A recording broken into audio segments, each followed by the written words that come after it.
Hi all. Constitution of ഇന്ത്യയുടെ fifth മൊഡ്യൂളിലെ financial റിലേഷൻസിനെ കുറിച്ചാണ് നമ്മൾ ഡിസ്കസ് ചെയ്യുന്നത്. Article 268 to 293 in part 12 of the constitution deal with center-state financial relations. Besides these, there are other provisions dealing with the same subject. അതായത് കോൺസ്റ്റിറ്റ്യൂഷൻ്റെ part 12 article 268 തൊട്ട് 293 വരെ centre state financial റിലേഷൻസിനെ കുറിച്ചാണ് deal ചെയ്യുന്നത്. Then allocation of taxing powers. The Parliament has exclusive power to levy taxes on subjects enumerated in the Union list. The state legislature has exclusive power to levy taxes on subjects enumerated in the state list. There are no tax entries in the concurrent list, but the 101st Amendment Act of 2016 has made an exception by making a special provision with respect to goods and service tax. അതായത് union ലിസ്റ്റിൽ enumerate ചെയ്ത taxes levy ചെയ്യാനുള്ള exclusive power പാർലമെൻറ്റിനുണ്ട്. അതുപോലെ തന്നെ state ലിസ്റ്റിൽ enumerate ചെയ്ത സബ്ജക്ട്സിൽ ടാക്സ് ലെവി ചെയ്യാനുള്ള പവർ സ്റ്റേറ്റ് ലെജിസ്ലേച്ചറിനുമുണ്ട്. ദെൻ ടാക്സ് എൻട്രീസ് ഒന്നും കൺകറൻറ്റ് ലിസ്റ്റിലില്ല. But 101st Amendment Act of 2016 ഒരു എക്സെപ്ഷൻ മെയ്ഡ് ചെയ്തു. എങ്ങനെയാണെന്ന് വെച്ചാൽ by making a special provision with respect to goods and service tax. Goods and service ടാക്സിന് ഒരു സ്പെഷ്യൽ പ്രൊവിഷൻ തന്നെ മേക്ക് ചെയ്തു. Then distribution of tax revenues. The 18th Amendment was enacted to give effect to the recommendations of the 10th Finance Commission.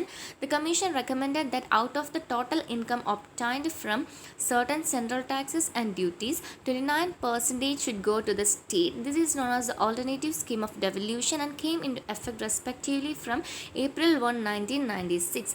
This amendment has brought several central taxes and duties like corporation tax and custom duties at par with income tax as far as the constitutionally mandated sharing with the ideas is concerned. ഇതിൽ പറയുന്നതെന്ന് വെച്ചാൽ 18th Amendment വഴി 10th finance commission recommendations എഫക്റ്റിൽ വന്നു. ഈ commission recommend ചെയ്യുന്നത് എന്താണെന്ന് വെച്ചാൽ സെൻട്രൽ ടാക്സസ് ആൻഡ് ഡ്യൂട്ടീസിൽ നിന്നും ഒപ്റ്റെയിൻ ചെയ്യുന്ന ടോട്ടൽ ഇൻകത്തിൻ്റെ 29% സ്റ്റേറ്റ്സിലോട്ട് പോകും.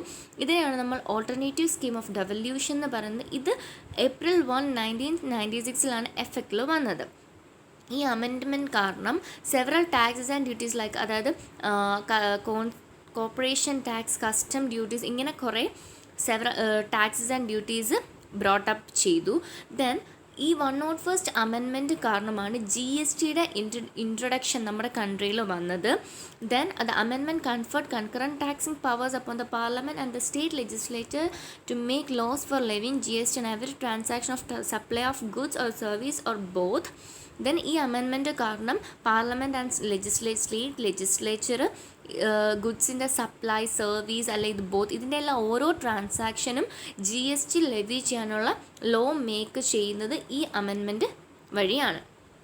Then first one, taxes levied by the centre but collected and appropriated by the States.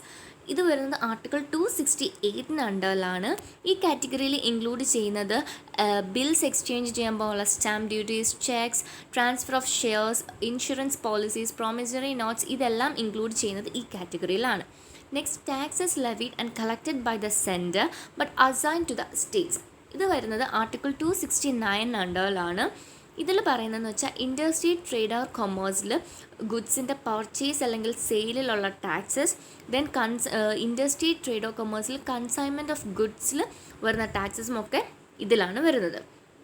Next one, levy and collection of goods and service tax in course of inter state trade or commerce. ഇത് വരുന്നത് നേരത്തെ നമ്മൾ പറഞ്ഞത് article 269 ആണ്. ഇത് article 269A ആണ്.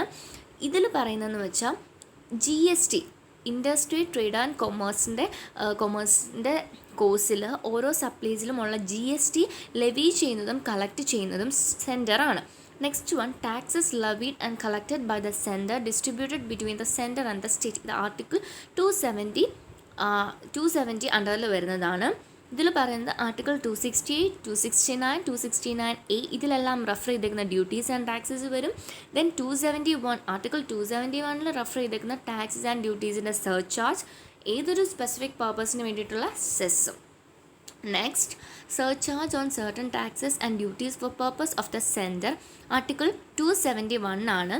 ഇതിൽ പറയുന്നത് പാർലമെൻറ്റിന് ഏത് ടൈമിലും ആർട്ടിക്കിൾ 269 270 പറയുന്നത് പോലെ ടാക്സസിനും ഡ്യൂട്ടീസിൻ്റെയും സർചാർജ് ലെവി ചെയ്യാവുന്നതാണ്. Next one, taxes levied and collected and retained by the state.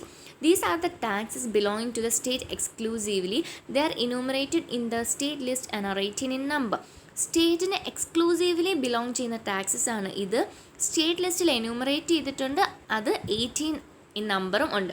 Then grant in aid to the states, ഇത് 3 തരമാണ്: statutory grants, discretionary grants and other grants. ഇതിൽ സ്റ്റാറ്റ്യൂട്ടറി ഗ്രാൻഡിൽ പറയുന്നത് ആർട്ടിക്കിൾ 275 എംപവർ ചെയ്യുന്നു, പാർലമെൻറ്റിന് ഓരോ സ്റ്റേറ്റ്സിനും ഗ്രാൻഡ് പ്രൊവൈഡ് ചെയ്യാൻ പറ്റും. അത് ഫിനാൻഷ്യൽ അസിസ്റ്റൻ്റ് ആയിട്ടും പറ്റും. അത് എല്ലാ സ്റ്റേറ്റിനും ഇല്ല.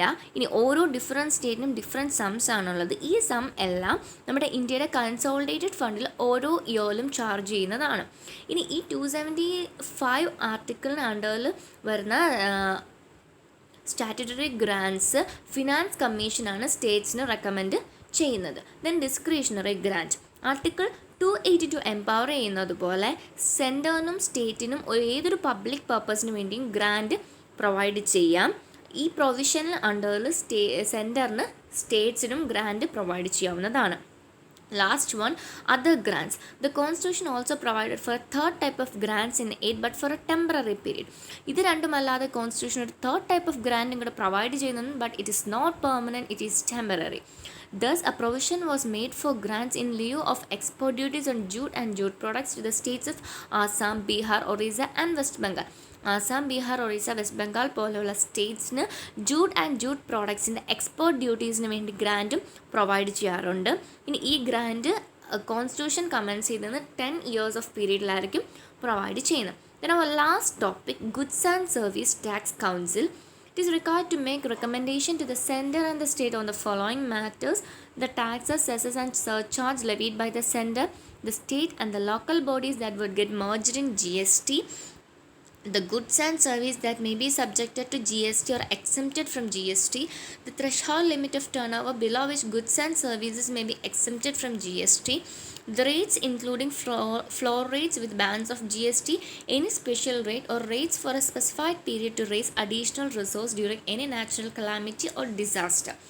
ഇതിൽ പറയുന്നത് സ്റ്റേറ്റ്, സെൻറ്റർ, ലോക്കൽ ബോഡി ഇതെല്ലാം ലെവി ചെയ്ത ടാക്സ്, സെസ്, സർചാർജ് ഇതെല്ലാം GSTയിൽ മെർജ് ചെയ്യും.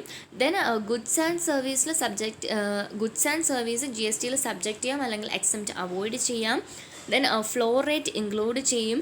സ്പെഷ്യൽ റേറ്റും ഉണ്ട്, അതായത് ഒരു നാച്ചുറൽ കലാമിറ്റിയോ ഡിസാസ്റ്ററോ കാരണം അഡീഷണൽ റിസോഴ്സസ് റേസ് ചെയ്യാൻ വേണ്ടി ഒരു സ്പെസിഫിക് പീരീഡിലേക്ക് റേറ്റ് ഉണ്ടാകും. ഓക്കെ, ഇതാണ് goods and service tax council. Thank you.